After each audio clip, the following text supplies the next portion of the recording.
the Wandini fully assembled here. The logo is on the bottom side of the wand.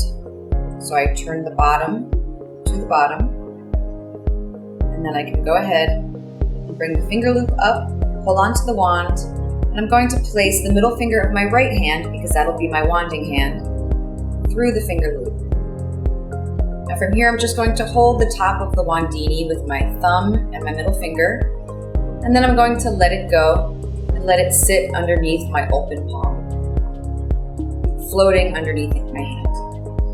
I'm going to raise my elbow up slightly, and keeping my palm open, I'm going to use my middle finger that's attached to the string and start creating a circle with that finger to guide the Wandini around the string in circles. Right now the Wandini is moving in clockwise circles around the string, and I'm keeping my palm out of the way and looking at the Wandini every time it passes through. So I have some nice distance between my hand, the string, and the Wandini.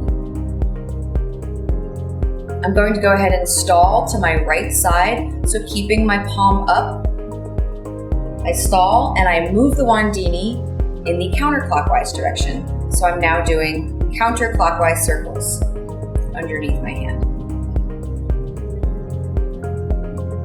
I then stall all the way to my left side, pop the Wandini into my hand.